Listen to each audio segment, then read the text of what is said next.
Syedaralun, Sekolah Dasar Islam Terpadu atau SDIT Nurul Islah Banda Aceh menggelar ajang kreativitas siswa sekaligus memperingati Maulid Nabi Muhammad SAW pada Kamis 16 November 2023 yang berlangsung di SDIT Nurul Islah Jalan Perdamaian Pangodeah Ulekaring Banda Aceh.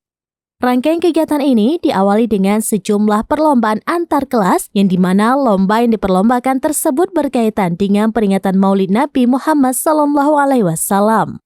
Ketua Panitia Ustadz Muhammad Hafiz Jaidian Syah mengatakan, adapun serangkaian lomba tersebut telah berlangsung sejak tanggal 13 hingga 15 November 2023.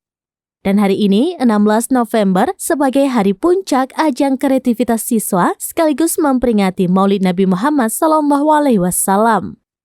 Agenda ini juga bermaksud agar siswa-siswi mengetahui seberapa pentingnya membangun sebuah peradaban dalam agama Islam, serta nilai-nilai kebaikan yang telah diajarkan oleh baginda Nabi besar Muhammad SAW beserta para sahabat beliau. Pembina Yayasan Wakaf SDIT Nurul Islah Ismunandar ST mengatakan dengan adanya kegiatan ini, anak-anak didik terbiasa menghargai nilai-nilai kebaikan, akhlak, komitmen, dan juga mengembangkan kemampuan dalam berteman dan bersahabat. SDIT Nurul Islah juga turut mengundang seluruh orang tua untuk menikmati hidangan maulid.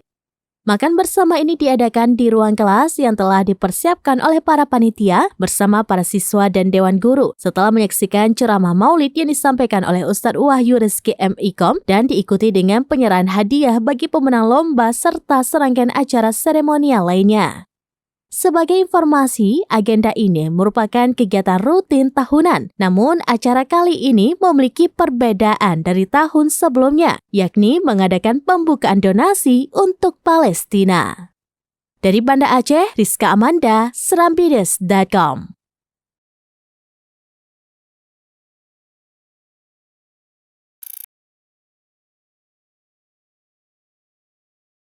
Download Tribun X sekarang. Menghadirkan lokal menjadi Indonesia.